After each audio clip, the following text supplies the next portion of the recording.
Nagbabalik po ang inyong Jones Cup, and the third quarter is now underway with New Zealand is still up by 7, and we start the third quarter being brought to you by Phoenix Petroleum. Phoenix, fuel the dream. Aaron Ataide, Dominic Uy po ang inyong kasama, and already a turnover to start out this second half. It'll be really crucial on how we adjust at the beginning of the ballgame, especially on the defensive end. Dahil pinag-uusapan natin kanina yung dami nga ng fouls. So this is a good start for Gilas Pilipinas, able to make that stop without fouling. And also being a little bit more aggressive, getting to the basket. Dahil nung first quarter, papasok din natin. Second quarter, not the same.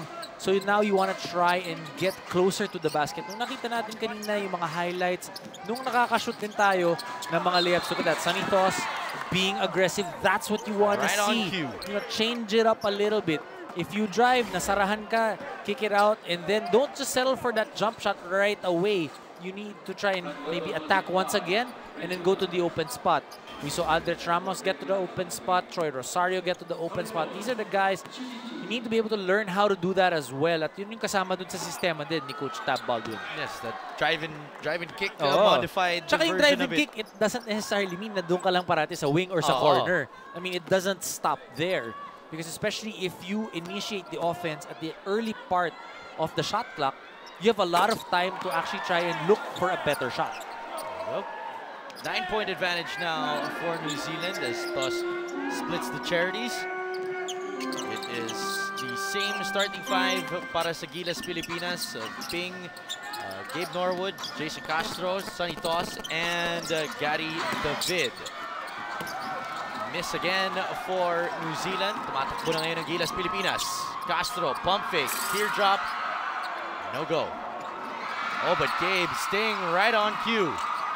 David, linabas kay Gabe for three. Norwood can't get it in. A lot more energy. This is what I like for Gilas Pilipinas. Though that was a turnover by Sonny Toss, you like that he was able to get that offensive rebound. Kumbaga, okay lang kasi kahit na turnover niya, you were still where you were before that offensive rebound na nagpalit yung possession. Though nabigyan lang ng foul ni Jason Castro. Brooke Rusco playing fantastic in the first half rather. Looking to continue that here for New Zealand. Siyempre, nagpalit na ng bumabantay sa kanya. As you see, Gabe Norwood now switching off of him and Broxham. Kita mo yung awareness ni Gabe Norwood. He was aware that he could help, but also once the ball was rotated to the guy on the corner, nakarotate pa rin siya papunta doon and forced that traveling violation. 42-33 po nasa ating talaan. Castro against Bloxham. Pick from Ping. Norwood. 7 on the shot clock. Nahanap pa rin ng pong dito ang Gilas. Turnover up ahead. Good stop there by Gabe to make sure that transition did not finish.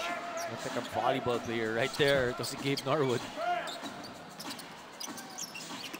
Turner sa poste kontra kay Ping. Turner, dinoble, dinabas. Davis inside, almost finding Devendorf. Alam mo, papansin mo sa depensa natin ngayon, a lot more active pagdating dun sa getting your hands up, trying to make it more difficult for New Zealand to make that pass. And it doesn't matter kung initial pass siya or the other. So that means we're more active pagdating sa depensa. And right there, that's exactly the hands in the air na hinihingi ni Coach Tab Baldwin. And it's Castro stopping Bloxham. Castro, jumper is in. And that's what you want to see. Jason Castro going all the way to the basket because that is his strength.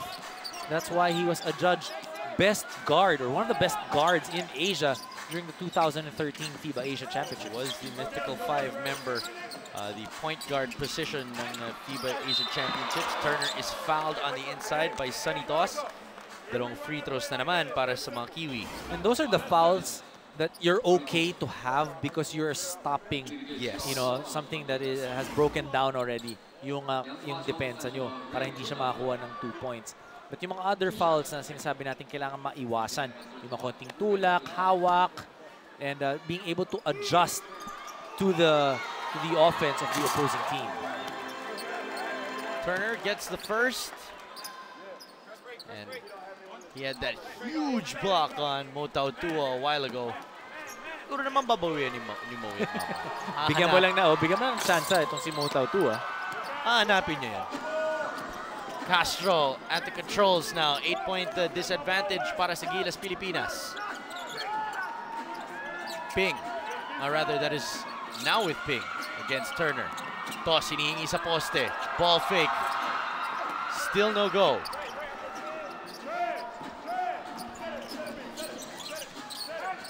Tatlong minuto na po ang lumilipas dito sa ating pangatlong kanto. Devendorf got that jumper in. That time, we need a hand-up, especially on Devendorf. Hindi siya masyado nakalaro ng second quarter, so he's well-rested. He's going to be looking to get his game back. He did get into foul trouble a while ago. Toss inside, dinahanap si Gary. Taken away by Eric Devendorf. On the other end, kicks it out. Rusko finds an opening. He is fouled. This is what we're talking about. Kapag nag-rotate ka, it's one of the hardest things to defend in basketball. That you rotate out and then the offensive player now all of a sudden attacks the basket. Kailangan mo mag-slide all the way to the middle. And ang nangyayari sa atin, we end up holding a little bit too much. So that's why we're also getting called for fouls. And right on cue, pinasok na si Motao 2. Brooke Rusko back to that free throw line. 10 points, 5 of 7 from the free throw line. And an 11-point lead ulit para sa New Zealand Saints. Rebound for Turner, no box outs. That's a cardinal sin actually in basketball. Hindi ka pwede magbigay ng offensive rebound off a free throw. That's really something that for coaches will be unacceptable. Yan yung hindi ka muna titingin sa bench ng mga 2 minuto. As Toss makes the jumper. Eye to eye contact with coach, di ba? Takbo ka na, pakabawi ka na agad. At you hope wala munang dead ball kasi baka masab ka pa. Toss gets 2 points back. Turner against Tautua. Good stop there for Mo Tautua. Nakabawi na. Nakabawi. Castro. Looking for a pick from Toss. Kick ball. Makikita mo yung anticipation ng Davis that he knew that Jason Castro was looking for Sonny Toss on that pass, yung bounce pass. Nakita mo na-anticipate niya agad eh. So Jason Castro, you want him to attack that a little bit more, a little bit deeper. Gary inside, great pass from Sonny Toss. We were talking about our guys getting to the open spot. Such a good reaction by Gary David. Nakita niya libreng lane, cut the basket, wide open. 5 puntos na po para kay Gary David. Siyam na lang hinahabol ng Gilas. Davis inside, can't finish, but the putback is up and in. Gary David and Gabe Norwood could have helped that time off that lob pass. And yun yung sinasabi ni Gabe, inaantay na si Gary actually tumulong. 14 points na para kay number 0, Brian Davis. Jason dribbling it off his foot. And here come the Kiwis once again. Devendorf kontra kay Castro. Rusko for 3. Roll gets the shooter's roll. And problems continue to come to the Philippines. What's hurting us now are the turnovers, the unforced turnovers that we are piling up here in the third. And by my count, 3 na yan. Yan, dagdagan mo pa ng isa pa. Offensive foul will be called on Turner, I believe, right when he got possession, tinulak niya si Mo Tautua. Buti na lang, may iwan pa rin dito sa Pilipinas. And we have a timeout on the floor. 4:40 remaining. Gilas Pilipinas in a little bit of a bigger hole than they were a while ago. Cut to a break. More here when we return.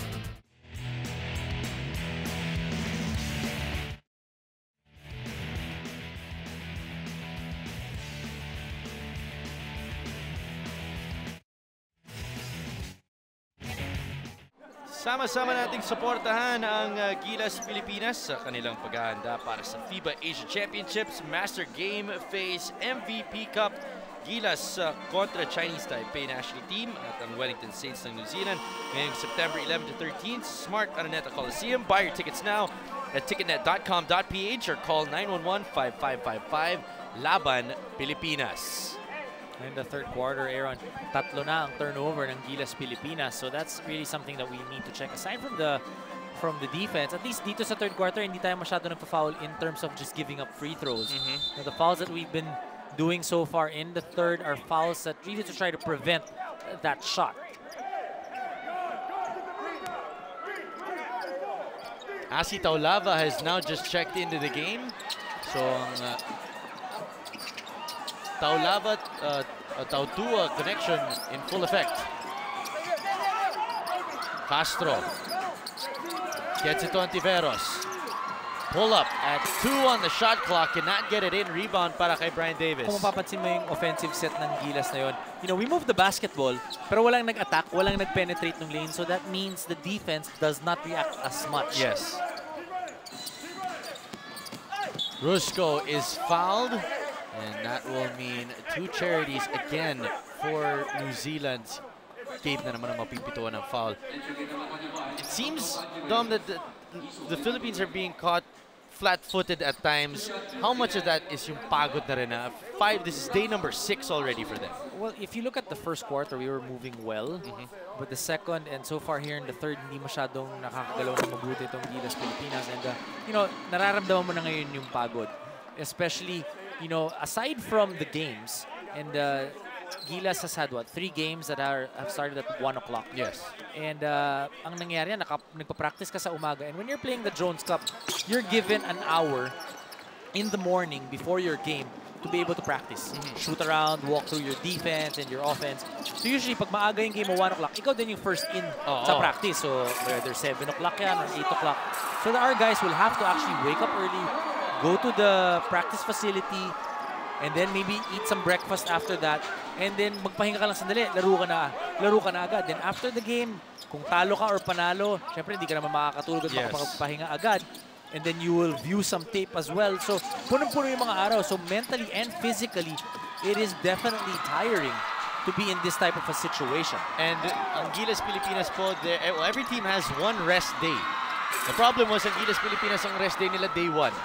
So, it just meant that they had no breaks all throughout their games. Well, ang okay lang doon is nakapagpahinga galing doon sa trip from Estonia. So, you know, and again, you know, it's not about really winning ball games here in the Jones Cup. It's about developing good habits, good camaraderie, at yung bonding. Alam mo, ngayon lang naman nagkasama-sama itong mga to, aside from the Estonia trip, na magkasama silang matulog, magkasama silang kumain, na buong araw magkakasama sila. You know, when you're practicing back home, pag nagkikita lang kayo sa ensayo, maybe pag may team dinner or may team function, that's it. Then you go home to your own family. But dito talaga kayo magkakaamuyan. Dito kayo malalaman. Literal. Oo. Nakita nga natin, itong si Mo Tautua, magaling pala maglaba. Exactly. Napilitan. Rookie. Ganun talaga. He's the personal butler of Kuya Asi. Eh kung si Asi naman na nagsabi sa'yo na gawin mo to, syempre, gagawin mo yan. Walang problema. Naman yan. 56-41 na po nga nasa ating talaan. 50 points now for Brian Davis. He has another free throw heading his way. A 15-point disadvantage para sa Gilas. I mean, that's 16 as Davis will finally sit down and Adams will check back in. Biggest lead of the ball game. You know, still struggling itong Gilas Pilipinas. You know, we started out well the first quarter, but second and the third quarter hasn't been the same for us. As Tautua finishing there. See the difference in result dun sa pag-atake. Jason Castro attacking that, was able to penetrate the gap. The defense reacted, wide open yung Mo Tautua off that slip. Adams inside against Taulava, and he is rejected. Here comes Jason Castro on the other end.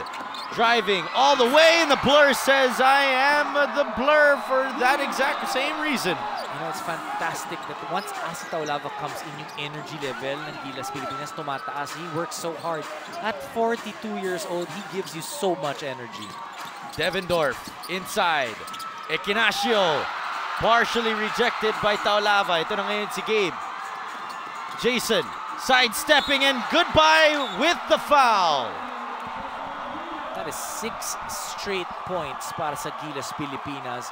and in spectacular fashion because we are attacking that basket. We are getting layups. It's exactly what you wanted a while ago. 2:21 remaining in the third quarter. Kevin Braswell, ang head coach ng New Zealand, calling a pause. It's a 10-point advantage still for them. We'll be back.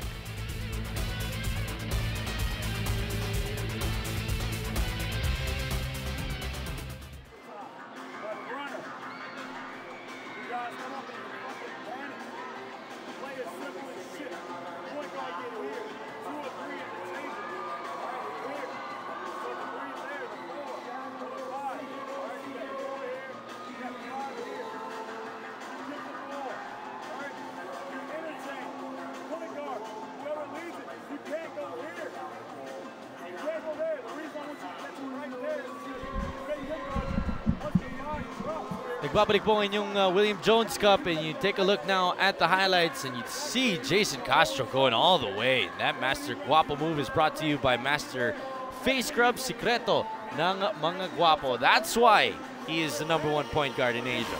A sense of urgency now for Jason Castro to get to the basket, and things definitely look so different once he attacks that basket.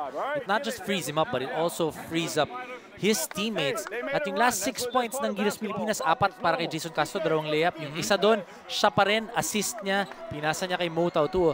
On the other end, Asi Taulava being the anchor on the defensive end to be able to make those stops. Jason Castro definitely showing his prints here in the third quarter.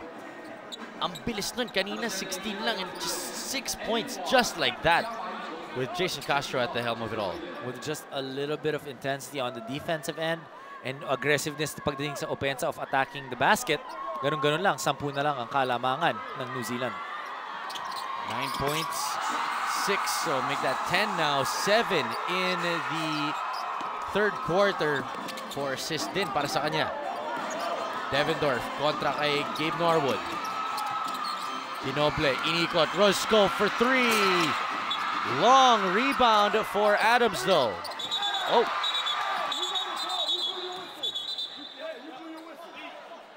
What a whistle going around. Referees. Some confusion. Oh.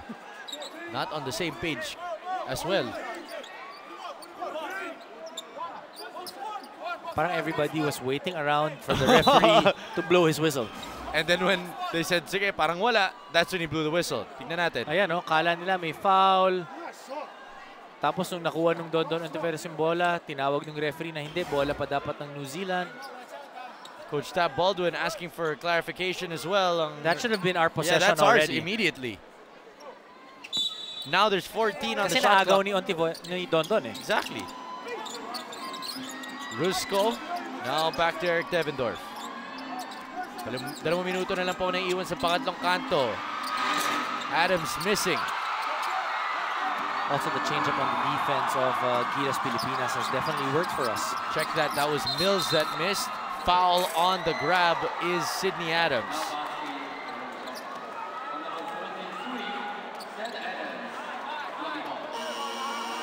Points separating the two squads. 7-0 run para sa Pilipinas. As agad-agad binalik na ni Coach Kevin Braswell itong si Brian Davis. Brian Adams sila pala yun. Alam mo sino may idol dun kay Brian Adams? Nanonood ngayon, yung kaibigan natin. James Velasquez! Yan, sabi na eh. Castro for 3. Rebound is tapped out. Taulava keeps it alive, but taken away by Equinacio. You still applaud that effort. Well, they're trying. They're able to cut this lead down, and you can see a sense of urgency now at the second part of the third quarter. Push there on Taudua, and that's a penalty. Free throws again coming to Damian Equinacio. You know, I've covered so far itong Jones Cup a number of times already this week, and yun tinatawag talaga ng mga referees. Yes. Yung tulak of that the rebound, getting that undue advantage, the referees will call that, especially kung yung tinulak mo knows how to sell that call. Yan. And I've been seeing it as well na agad-agad, pagkatira pa lang, the referee will start looking at who's jockeying for a position, just trying to catch that foul. Lalo na kung yung bola pwedeng pumunta sa inyo, then they will call that. Ignacio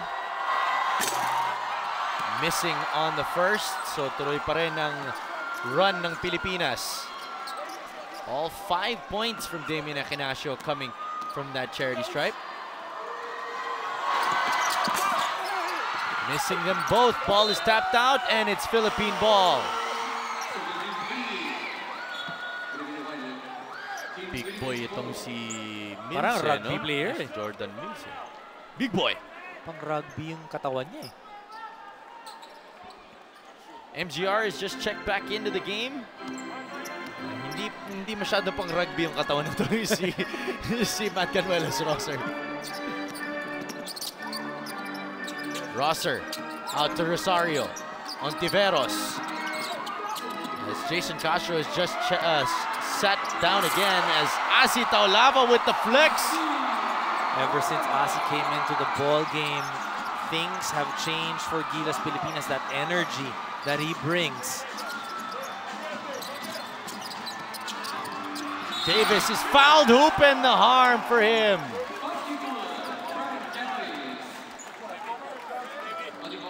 Answering the 2 points a while ago ni Asi Taulava, 59-50. Na natin ulit. Sumapit itong si Asi. But sportsmanship shown, of course. Ito yung flex move ni Asi. Years and years and years and years that we've seen that.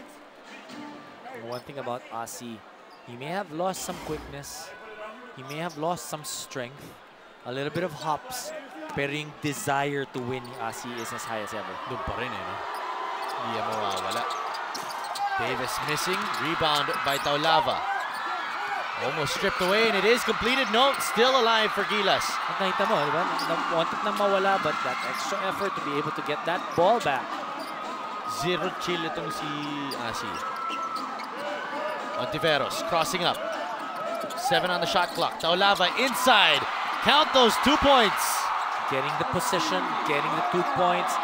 You gotta credit Don Ontiveros for being patient to find Asi Taulava. 6 points all in the tail end of this third quarter. 7 points na lang ang pagitan ng parehong koponan. Blocks and no. That ends the third quarter. Great showing to close out the 30 minutes of basketball para sa Pilipinas, led by that man, the ageless one, Asi Taulava, coming to life here as he was inserted by Coach Tap Baldwin. 59-52 po ang nasa ating talaan.